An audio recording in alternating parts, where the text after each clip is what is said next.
Hola a todos, buenos días. Soy Andrea nuevamente y el día de hoy vamos a revisar qué es el plan de gestión de riesgos y algunos otros planes que forman parte de nuestro plan de proyecto.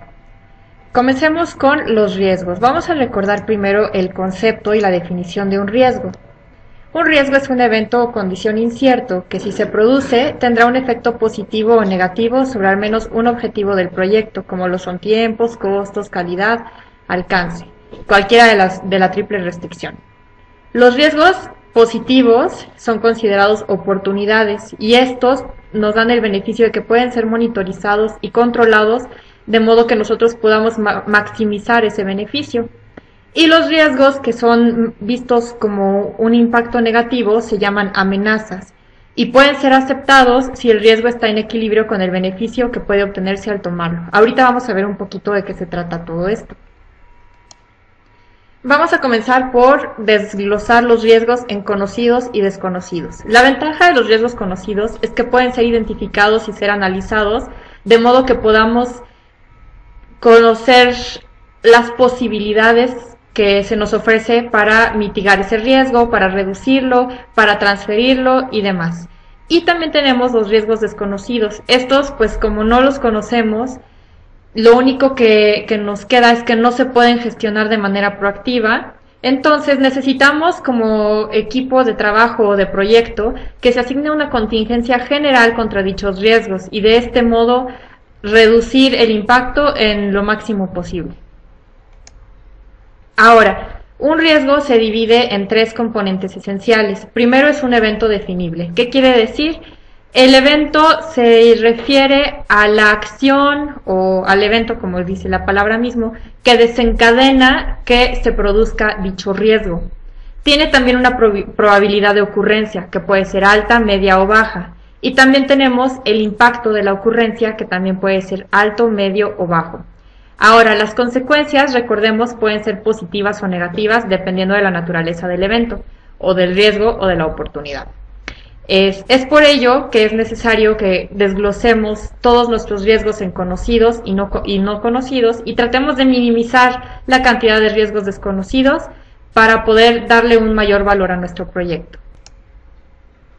Para poder minimizar el impacto de nuestros riesgos y maximizar el impacto de nuestras oportunidades, el PMI sugiere que utilicemos un plan de gestión de riesgos, cuyo propósito es identificar todos aquellos que se puedan presentar en el desarrollo de nuestro proyecto para que los podamos analizar, calcular su exposición o su impacto y con base en ello poder priorizarlos. Vamos a ver más adelante qué significa la priorización de riesgos y cómo se hace, y de esta manera poder establecer estrategias de control y de resolución que permitan ejercer una correcta supervisión de los mismos.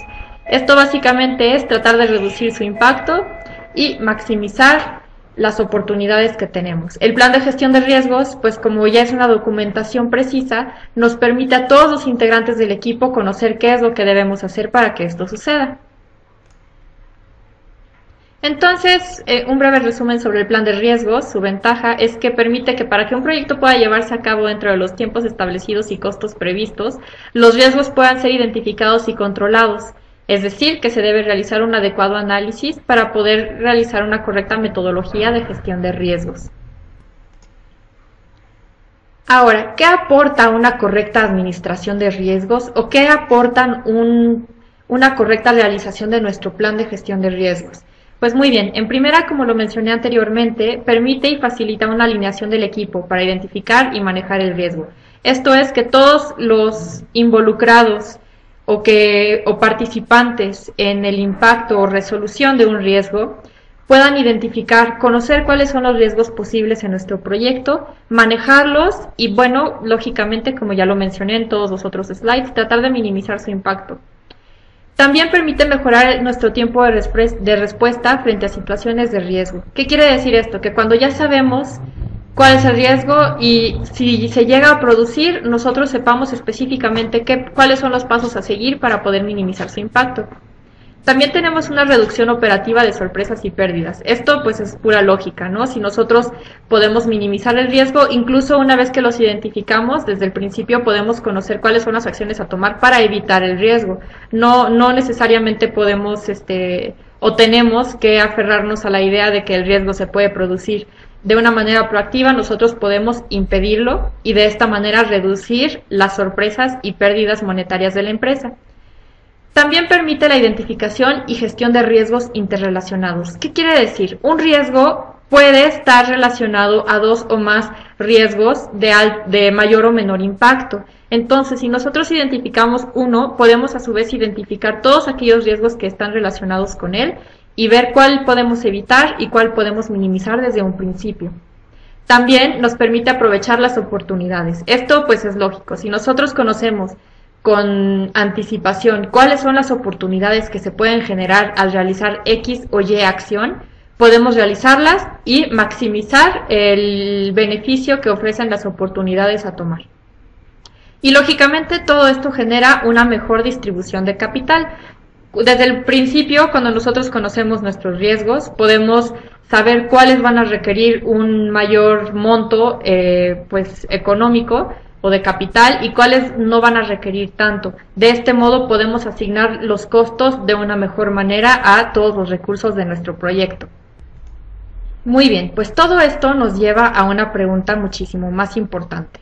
¿Cómo podemos identificar y controlar los riesgos? Ya sabemos cuál es la ventaja de controlarlos e identificarlos. Ahora el siguiente paso es cómo llevar esta acción a cabo.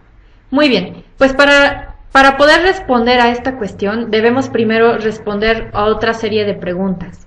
En primera es el evento. ¿Qué puede pasar?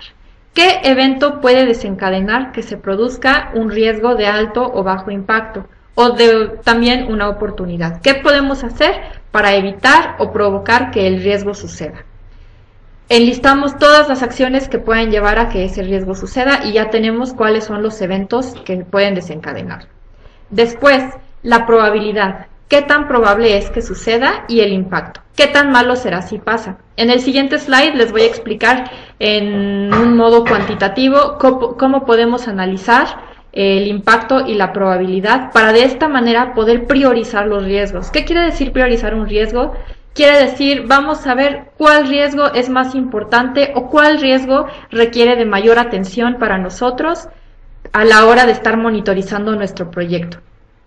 Ahora, la mitigación. Mitigar quiere decir reducir la probabilidad y en qué medida. No necesariamente la probabilidad, sino también el impacto. ¿Cómo podemos reducir el impacto en la mayor medida posible? Y la contingencia. ¿Cómo se puede reducir el impacto y en qué medida? El impacto. ¿Qué tan malo será si... No, fuck. Ahora, otra pregunta muy importante, la mitigación. ¿Qué quiere decir mitigar? Reducir la probabilidad en la mayor medida posible. Lógicamente, nosotros podemos tomar acciones desde un principio para evitar que ese riesgo suceda. A eso se refiere la palabra mitigación. Y la contingencia se refiere a cómo reducir el impacto en la mayor medida posible.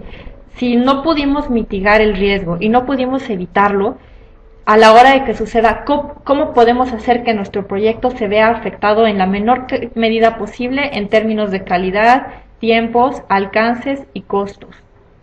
La reducción se refiere a la mitigación por la contingencia y la exposición se refiere a un cálculo matemático entre el riesgo y la reducción. Ahorita les voy a explicar un poquito más de qué se trata todo esto. Vamos al siguiente slide.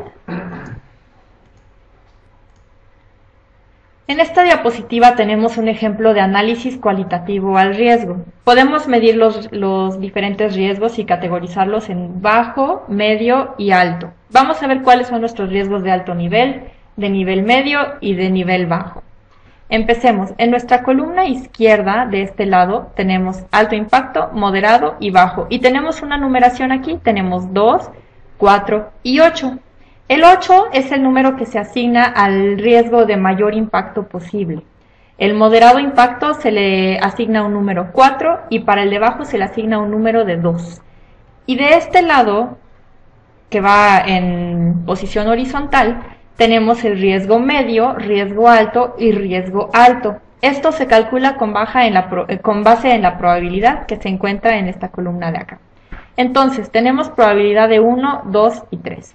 Como podrán ver, a la probabilidad también se le asignan números. Probabilidad 1 siendo la probabilidad más baja, La moderada se le asigna una probabilidad de 2 y la probabilidad alta se le asigna una probabilidad de 3. Entonces tenemos esos 3, 1, 2 y 3 para la probabilidad, y para el impacto tenemos 2, 4 y 8. Vamos a multiplicar, por ejemplo, si tenemos un riesgo medio, quiere decir que tuvo una probabilidad de 1 y un impacto de 8.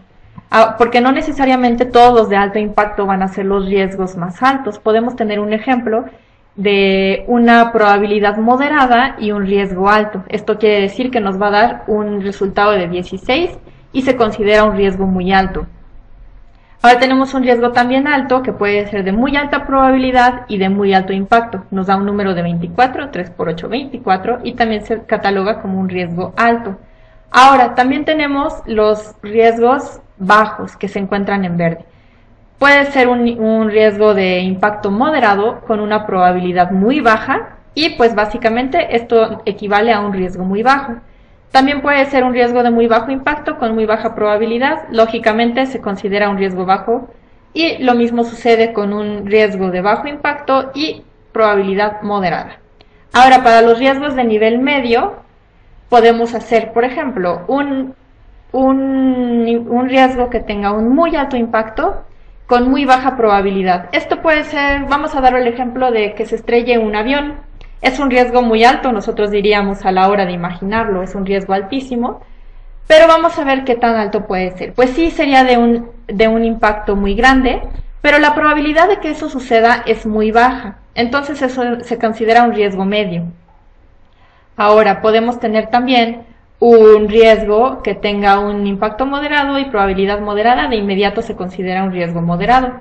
Y lo mismo tenemos para un riesgo de muy alta probabilidad pero de muy bajo impacto, también se considera un riesgo medio. Con base en esto nosotros podemos hacer un análisis en todos nuestros riesgos. Una vez que ya los identificamos, podemos a cada uno asignarle un impacto y un número de probabilidad. Esto se puede hacer mediante la intuición, mediante el conocimiento de proyectos anteriores, mediante la consulta a expertos, se puede hacer de diversas formas. Hay riesgos ya en proyectos documentados con anterioridad que pueden encontrar en internet, que ya tienen una probabilidad y un impacto predeterminados. Lo pueden ustedes investigar, pero si no, no es tan complicado hacerlo. Un gerente de proyecto debe tener la habilidad de poder identificar el impacto y la probabilidad mediante la experiencia y poder priorizar a los riesgos. Una vez que ya tenemos priorizados a nuestros riesgos, podemos identificar cuáles van a requerir mayores esfuerzos por parte de nuestro equipo de trabajo para poder mitigarlos y para poder reducir su impacto en el mayor nivel posible.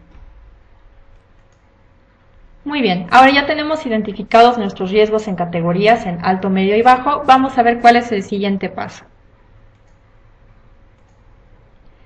El siguiente paso es elaborar planes de respuesta a cada uno de los riesgos. Como lo mencioné anteriormente, estos planes de respuesta pueden ser: 1, evitar.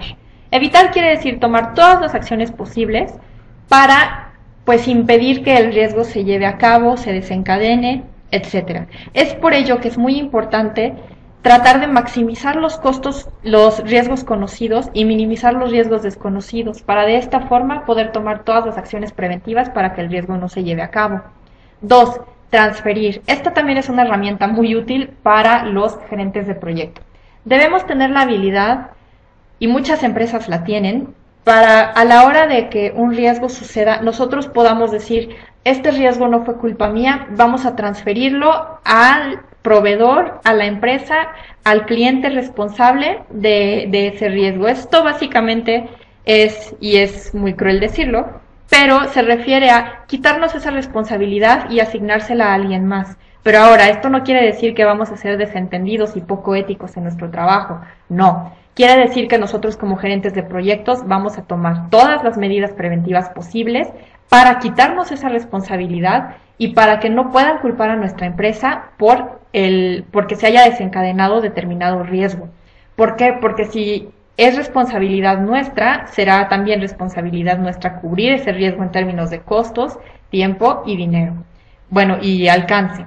Entonces, también esto genera sobre todo cuando estamos nosotros generando desarrollos para clientes y empresas de terceros, pues genera una imagen negativa para nosotros. Es por ello que podemos transferir el riesgo siempre y cuando tengamos la habilidad para negociarlo y y que nosotros tengamos la habilidad de decirles a nuestros recursos y a todo nuestro equipo de trabajo que tome todas sus responsabilidades y lleve a cabo su trabajo en tiempo y forma para que en determinado momento no nos puedan culpar a nosotros por haber desencadenado determinado riesgo. 3. Mitigar. Pues si no lo podemos evitar y si no lo pudimos transferir, entonces tenemos que mitigar el riesgo, ver cuál es la manera en la que podamos minimizar ese riesgo, hacerlo más pequeño y que no nos afecte a nosotros, ni afecte al proyecto, ni afecte a nuestro cliente. Y si no pudimos ni evitarlo, ni transferirlo, ni mitigarlo, pues la siguiente opción que tenemos es aceptar ese riesgo. ¿Qué quiere decir aceptar? Pues básicamente es de reconocer que es responsabilidad nuestra y resolverlo nosotros, como mediante recursos económicos, recursos de trabajo, recursos de capital o recursos en tiempo. Esto ya depende de la naturaleza de cada uno de los riesgos, cómo lo vamos a cubrir, pero a la hora de aceptarlo, pues es el que más impacto va a tener para nosotros porque es el que más nos va a costar. Entonces, esto nos lleva a la pregunta, ¿cómo puedo evitar, minimizar la probabilidad, minimizar el impacto o transferir el riesgo? Como gerentes de proyectos, ustedes tienen que ser muy hábiles en tomar ese tipo de decisiones para evitar que el riesgo suceda y tenga un impacto negativo en nuestro proyecto. Muy bien, entonces una vez que ya pudimos asignar un plan de respuesta a cada uno de nuestros riesgos, vamos a recapitular un poquito qué fue lo que hicimos. Tenemos aquí nuestra clasificación de riesgos, alto, medio y bajo. Una vez que ya tenemos identificados nuestros riesgos en esas categorías, vamos a cada uno de nuestros riesgos darle un plan de respuesta, evitar, transferir, mitigar o aceptar. Una vez que ya le asignamos un plan de respuesta a cada uno de nuestros riesgos, podemos proceder a crear una tabla o una lista llamada registro de riesgo. En esta tabla, nosotros podemos, pues básicamente, indicar cuál va a ser el plan de respuesta a cada uno de nuestros riesgos. ¿Cómo? Muy bien. En primer paso tenemos la WS. Esto quiere decir que en este cuadrito de aquí indicaríamos el número de la WS al que corresponde la actividad. 2. El nombre de la actividad. Esto quiere decir en qué actividad se puede producir qué riesgo. Entonces, el evento del riesgo se refiere al evento que desencadena el riesgo X en la actividad Y. Después tenemos la probabilidad y el impacto, que ustedes ya lo conocen y fue el que utilizaron para crear la tabla anterior, la de clasificación de riesgos. Básicamente nada más es poner esos números y colocarlos en estas columnas, probabilidad e impacto. Después tenemos el nivel de riesgo, que ya lo mencionamos anteriormente, puede ser alto, medio o bajo. Y después vamos a documentar el plan de respuesta que se le asignaron a cada riesgo. Esto puede ser aceptar, transferir, mitigar, etc. Después tenemos un responsable, porque cada actividad y cada riesgo tiene un responsable, que será el que pues represente las acciones a tomar para reducir el impacto o reducir el riesgo. Después tenemos una columna llamada fecha, en donde se establece un cronograma de trabajo para implementar dichas acciones. Estas no son necesarias a menos que el riesgo sea de alto nivel. Los costos, ¿cuáles son los costos de implementar o de cubrir o de aceptar dicho riesgo? A veces, por ejemplo, si lo transferimos a nosotros no nos cuesta nada, lo cual es lo ideal. Si lo evitamos tampoco nos cuesta nada. Y tenemos también efectos esperados, reducir o eliminar el riesgo. Los efectos esperados básicamente se refiere a la respuesta. Tenemos una actividad. A cada actividad le corresponde un evento que desencadena un riesgo. Esto también tiene un nivel de riesgo alto, medio o bajo. Le establecimos una respuesta o cuáles van a ser las acciones a tomar para evitar, reducirlo. Y tenemos también los efectos esperados a nuestra respuesta. Nada. Perdón, pero... Sí. ¿Quieres que se haya escuchado? No. Ahora, una vez que ya terminamos nuestra tabla de registro de riesgo y ya colocamos los efectos esperados a cada plan de respuesta, vamos a crear una nueva tabla en la cual vamos a colocar la matriz de evaluación de acciones de respuesta. A cada uno de los riesgos, únicamente los riesgos de alto nivel, porque si no el trabajo sería demasiado, se crea una evaluación de acciones de respuesta. ¿Qué quiere decir? Todos los riesgos de alto nivel pueden tener una, dos o más maneras de evitarlo, reducirlo, mitigarlo, etc. Esto quiere decir que puede tener más de 2 acciones de respuesta. Entonces, vamos a colocar nuestro riesgo 1, nuestro riesgo 2, nuestro riesgo 3 y así sucesivamente, registrando todos nuestros riesgos de alto nivel.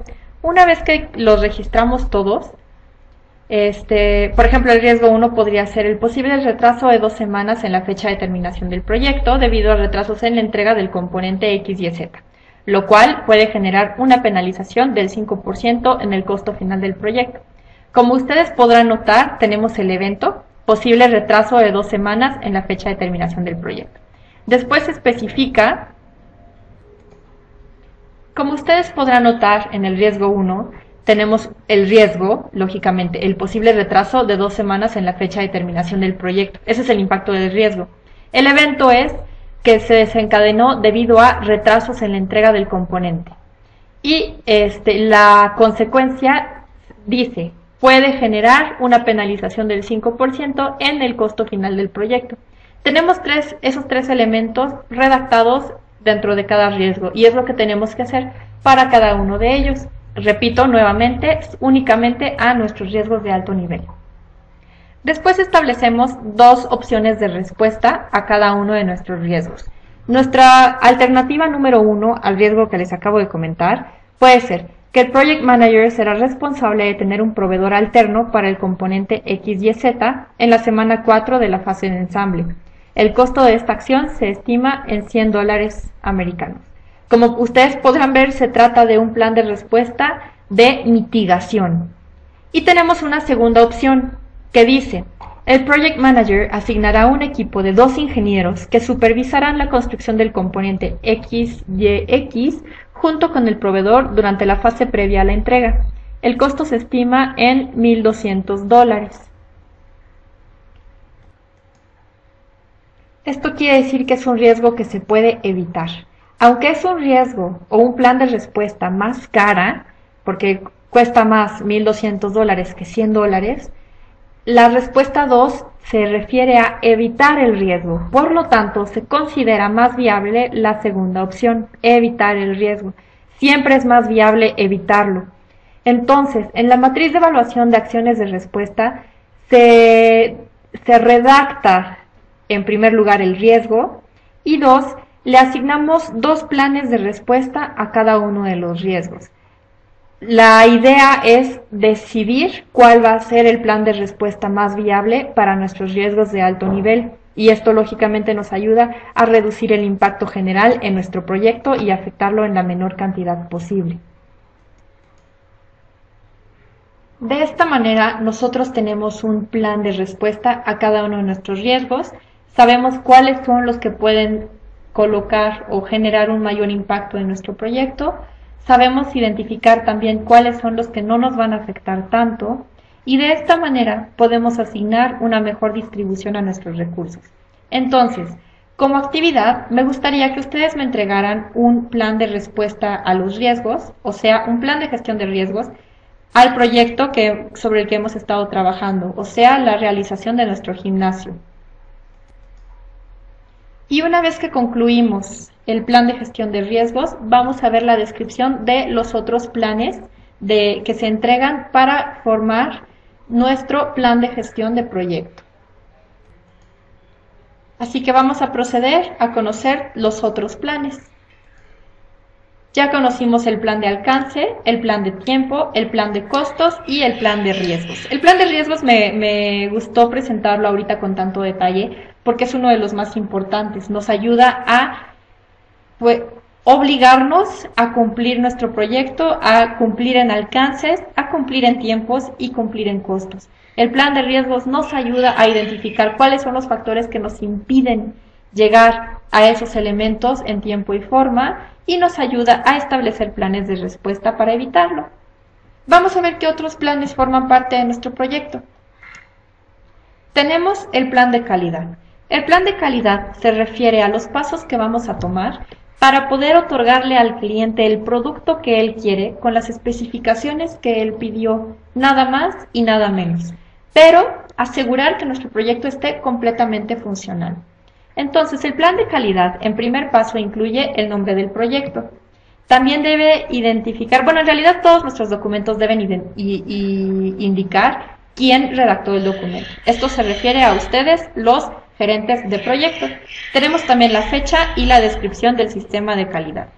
En esa parte, nosotros tenemos que describir en el mayor detalle posible qué se va a requerir específicamente en cada una de las áreas que se van a manejar para cumplir con la calidad de nuestro proyecto. Aquí también se incluye la estructura organizacional, o sea, quién es el jefe, quiénes son los gerentes, quiénes son los supervisores, etc. Tenemos también tenemos que indicar los roles y responsabilidades de cada uno de ellos. O sea que para cada puesto que nosotros tengamos en la organización, se asignan roles y responsabilidades correspondientes al cumplimiento del plan de calidad. Cada uno y cada puesto va a tener una responsabilidad diferente en la entrega de calidad a nuestro proyecto. También el cliente se puede incluir ahí porque es quien nos genera toda la información necesaria para cumplir sus expectativas. Entonces el cliente aquí juega un rol esencial. Los procesos y procedimientos se refieren a los pasos que vamos a tomar para poder entregarle al cliente las especificaciones que él pidió. A veces utilizamos herramientas de control de calidad que se van a especificar un poquito más abajo en el documento, ahorita les voy a decir. Podemos ser, no sé, entrevistas con el cliente, puede ser medidas preventivas, pueden ser medidas de inspección, etc. Todo esto para cumplir las expectativas de nuestro cliente. El siguiente párrafo, que es el de recursos, indica qué recursos vamos a requerir para que esto se lleve a cabo. Nuevamente puede ser recursos de dinero, puede ser recursos humanos, puede ser recursos tecnológicos, y aquí se redacta un pequeño párrafo identificando dichos recursos, indicando cuáles se van a requerir con mayor importancia para poder cumplir con el plan de calidad. Y ahora tenemos control de calidad. Se recomienda que todos nuestros proyectos sean monitoreados por un plan de control de calidad. Hay diferentes herramientas como el diagrama de Pareto, los gráficos de control de Shewhart, tenemos el Fishbone Diagram, tenemos muchas herramientas, muchos planes que nos ayudan a que esto se lleve a cabo. Muchos gerentes de proyecto tienen la desventaja de que no llevan control estadístico de la calidad, no saben cuál es el proceso que se está retrasando, no tienen conocimiento del proceso que va a tiempo, de cuál es el proceso óptimo, todo esto. Entonces, si ustedes tienen acceso a herramientas de control de calidad, control estadístico, yo en lo personal se los recomiendo muchísimo, porque les va a dar una perspectiva cuantitativa y una perspectiva exacta de cuáles son los procesos que requieren mayor atención. A veces, sobre todo en la industria de la manufactura, tenemos procesos que alentan nuestro proyecto, tenemos a veces productos que tienen defectos y se categorizan como productos defectuosos, y una herramienta adecuada de control estadístico de la calidad nos ayuda a reducir la cantidad de productos defectuosos en la mayor cantidad posible. Por eso yo les recomiendo que utilicen una herramienta de control estadístico de la calidad. Aunque sea gráficos de control, histogramas, utilicen la que quieran, pero yo recomiendo que sí utilicen. Ahora, ¿cómo asegurar la calidad? Esto puede ser mediante asesores de calidad, puede ser nuevamente mediante inspecciones recurrentes, evaluaciones, auditorías, etc. Entonces, lo recomendable es que ustedes utilicen planes de control de calidad y de aseguramiento de la calidad a lo largo de todas las fases del proyecto para que el producto que entreguemos nunca se salga de las especificaciones otorgadas por el cliente. Y tenemos también un párrafo sobre cómo vamos a mejorar el nivel de calidad. Lógicamente, esto se utiliza con base en las herramientas de control estadístico. Si nosotros tenemos un nivel conocido de calidad que estamos otorgando o es en el que nos encontramos actualmente, podemos llegar a desarrollar ideas de cómo mejorar ese nivel de calidad y otorgarle el mayor nivel de satisfacción posible a nuestro cliente. Esto puede ser también mediante llamadas al cliente para preguntar sobre su nivel de satisfacción, puede ser con procedimientos y procesos internos en la empresa para poder elevar el rendimiento de calidad de nuestra gente, etcétera. Hay muchas opciones viables para esto y esto conforma nuestro plan de calidad. También es importante que ustedes lo tengan a la mano, ya que de nada sirve tratar y esforzarnos en entregar un producto en el tiempo adecuado, en el costo adecuado y en el alcance adecuado si nosotros no le entregamos al cliente un producto de calidad. Entonces, si nosotros cumplimos con todas las otras restricciones, pero no le damos la calidad indispensable al cliente, nos vamos a ver mal, nos va a regresar el producto, va a haber retrabajo y todo esto va a ser un impacto negativo para nuestro proyecto. Tenemos también el plan de recursos humanos. Este también es importante ya que nos ayuda a identificar a todo el personal que va a estar involucrado en la correcta realización de nuestro proyecto. También, al igual que todos los otros documentos, empieza por el título que se refiere al nombre de nuestro proyecto, quién lo preparó, la fecha, el nombre del gerente del proyecto. Tenemos también el Staffing Management Plan Number, que quiere decir el número del plan. Generalmente, el primer plan que creamos al proyecto X se pone como 1 y cada vez que lo vamos actualizando, vamos modificando ese número como 1.1, 1.2 o podemos brincarnos a 1, 2 y 3 según las modificaciones que se le vayan haciendo al proyecto. Esto nos ayuda a mantener un control histórico únicamente de las versiones de nuestra documentación y así poder llevar una mejor administración. Tenemos también el rol de nuestro equipo del proyecto. Esto quiere decir cuál va a ser el rol de toda la gente que está trabajando aquí. Esto puede ser supervisores, esto puede ser aprobar, esto puede tener diferentes enfoques según el que ustedes le den. También vamos a tener un acercamiento a identificar las necesidades de recursos humanos. Esto es, tenemos un proyecto, conocemos el alcance, conocemos los tiempos y conocemos los costos. Con base en esto nosotros podemos identificar cuántos recursos humanos nos hacen falta y cuál es el presupuesto que tenemos para cada uno de ellos. Entonces, si nosotros tenemos unos tiempos justos, es probable que podamos requerir más recursos humanos para poder cumplir con el tiempo que se nos especificó. Si tenemos un presupuesto restringido o muy pequeño, podemos limitarnos a pocos recursos humanos y asignándoles más horas de trabajo. Lógicamente, pues esto tendría un impacto en el tiempo general de nuestro proyecto. Entonces aquí ustedes tienen que ver y poder poner en una balanza cuáles son esas necesidades. Tenemos también la determinación de las necesidades de tiempo para añadir o quitar gente involucrada en el proyecto. Esto quiere decir que a lo mejor tenemos recursos humanos innecesarios, que a lo mejor solo nos están aumentando el costo, pero que no están añadiendo ningún valor a nuestro proyecto. A esa gente la podemos quitar y podemos contratar gente nueva. Pero recuerden que el quitar o añadir nueva gente al proyecto, pues tiene un impacto en tiempo. ¿Por qué? Porque a la hora de agregar gente, pues hay una curva de aprendizaje que tiene un impacto en, pues incrementa nuestro tiempo de respuesta, ¿no? Y también podemos quitar gente, y si no damos de baja a la gente adecuada, o si damos de baja a gente cuando no necesitábamos darla de baja, pues esto también tiene un impacto negativo porque hay más trabajo que ser llevado a cabo, el tiempo es el mismo y por lo tanto, o cargamos de más trabajo a los recursos que tenemos restando, o bien tendremos que incrementar nuestro periodo de realización de ese trabajo. Entonces también ustedes deben identificar qué es lo óptimo. A lo mejor no necesitan ni reclutar ni quitar gente, también pueden especificarlo si es que ya cuentan con los recursos humanos necesarios. Entonces procederemos a describir las necesidades de recursos humanos.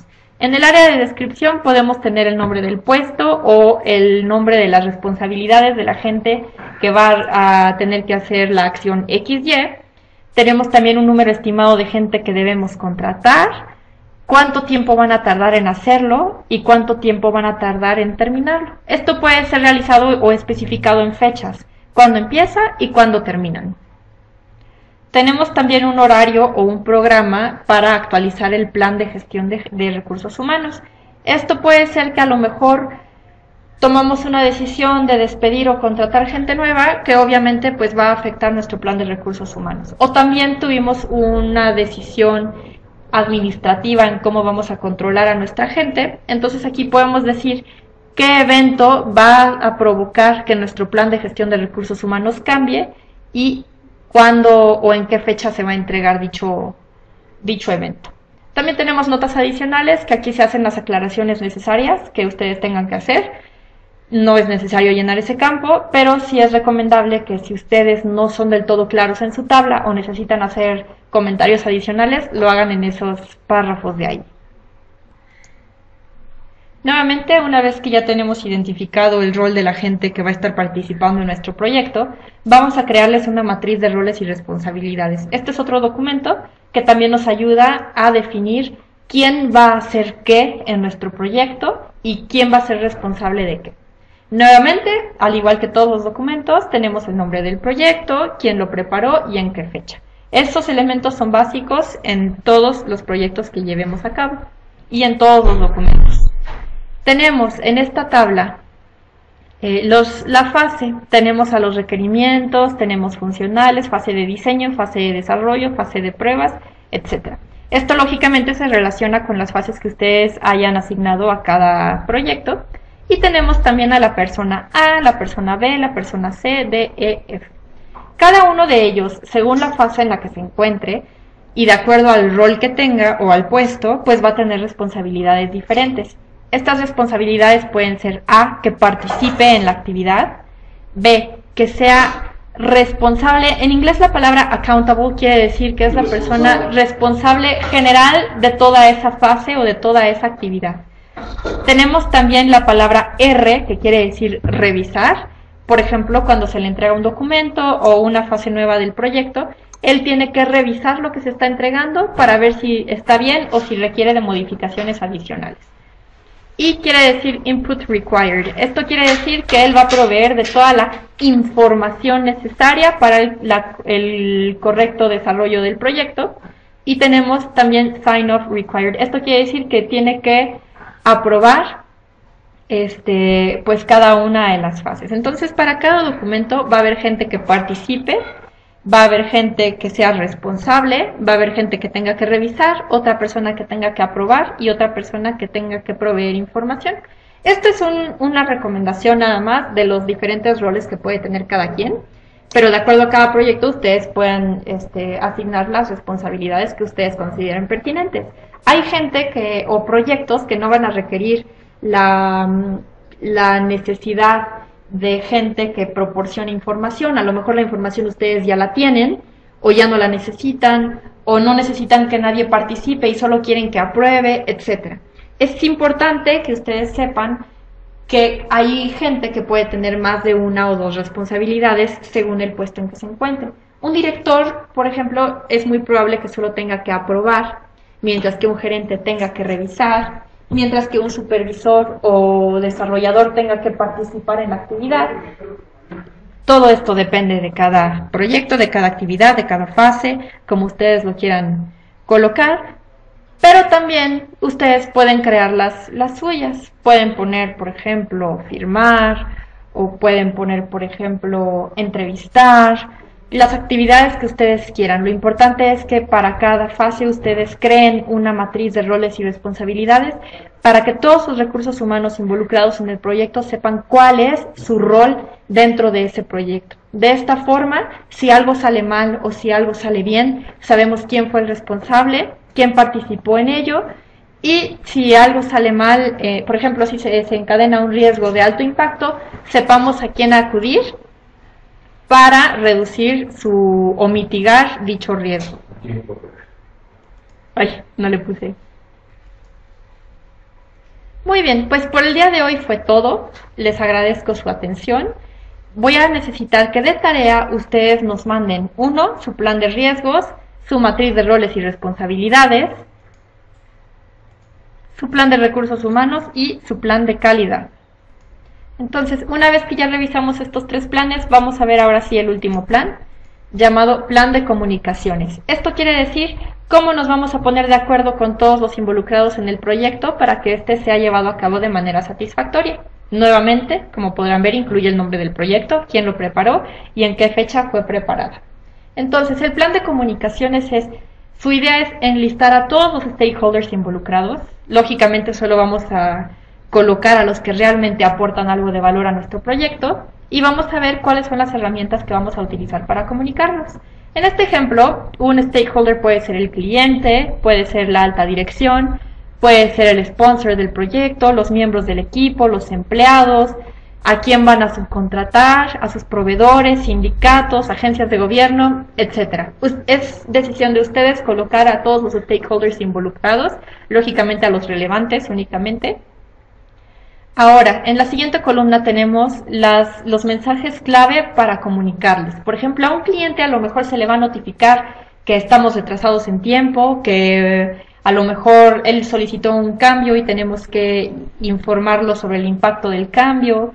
Podemos informarle sobre un costo nuevo, sobre un recurso nuevo, etc. A un cliente por ejemplo, no le vamos a dar la misma información que le vamos a proporcionar a los miembros del equipo del proyecto. Entonces es importante que ustedes sepan qué mensajes o qué información se va a entregar a cada uno de los stakeholders. Y en la siguiente columna vamos a identificar cuáles son los métodos que van a ser utilizados. Por ejemplo, a un cliente es más común que se le entregue comunicación escrita. Documentación, esto puede ser los planes de gestión del proyecto, puede ser el contrato, etcétera. Pero también pueden haber juntas, puede haber correo electrónico, y para cada uno de nuestros stakeholders hay diferentes métodos de comunicación. Por ejemplo, a lo mejor para nuestro equipo de proyecto no es necesario documentarles todas las decisiones que se han tomado, pero sí las más importantes. Las demás pueden ser realizadas mediante conferencias telefónicas, mediante juntas, reuniones, etcétera. Ya es decisión suya ver quién requiere de mayor importancia. Lógicamente, los stakeholders más importantes requieren métodos de comunicación más formales, o sea, la comunicación escrita. Aunque hay proyectos que por cuestiones de tiempo requieren que la comunicación sea más eficiente. A veces la documentación se puede entregar después, no necesariamente en ese momento, porque a veces la documentación es muy tardada y esto genera impactos de retraso en nuestro proyecto. Entonces ustedes tienen que ser muy ágiles en ver qué documentación se tiene que documentar, cuál no y a quién se le va a entregar qué tipo de información y cómo. Después tenemos la descripción de comunicaciones específicas. Esto puede ser el contenido, el formato, el nivel de detalle, etc. Por ejemplo, a un cliente es más probable que se le entregue un nivel de detalle muy alto en el alcance o en el desglose del costo del proyecto. Pero a lo mejor a nuestro sindicato no le vamos a informar sobre los costos de nuestro proyecto o le vamos a dar un nivel de detalle mucho menor. A nuestros medios de comunicación también es probable que se le entreguen que se les entregue niveles de detalle pues moderados. No queremos que se enteren de todo, pero también queremos que estén informados de lo más importante. Entonces también ustedes ahí tienen que ver qué se le va a entregar en qué formato, cuál es el contenido que se les va a estar entregando y el nivel de detalle. Y también tenemos pues todos los temas relativos al tiempo. Esto puede ser el programa de nuestro proyecto, nuestro cronograma, etc. Y tenemos aquí una columna llamada Otro, que pues si ustedes tienen algún otro elemento que quieran añadir al plan de comunicaciones, lo hagan en esa columna. Es muy fácil o es muy recomendable que se haga en forma de tabla, como ustedes lo ven aquí, ya que como tenemos diferentes stakeholders, podamos tener una visión visual mucho más específica sobre qué le vamos a entregar a quién y cómo, sin tener que hacer mayores investigaciones, o sea, tener que hacer scroll más abajo en el documento. Esto se facilita mucho y les quita a ustedes, pues les facilita mucho la administración de sus tiempos, ¿no? Es mucho más fácil verlo así, plasmado visualmente, que tener que estar buscando en el documento que se le va a entregar a quién. Por eso yo les recomiendo que lo hagan en forma de tabla. Entonces, ya les pedí el plan de riesgos, ya les pedí su plan de recursos humanos, de calidad, matriz de roles y responsabilidades, y quiero también que hagan un plan de comunicaciones. El plan de riesgos es muy probable que les quite mucho tiempo porque tienen que identificar los riesgos, ver cómo los van a mitigar, etcétera. Requiere de mucha creatividad y de mucho profesionalismo para que ustedes lo lleven a cabo. Los otros planes no les quitan tanto tiempo, es por ello que decidí incluirlos en la actividad que me entreguen para la próxima semana. Si algún documento no tiene la información correcta, les vamos a hacer llegar la retroalimentación. Si no, no se preocupen, significa que su trabajo estuvo bien realizado. Les agradezco y nos vemos la próxima semana.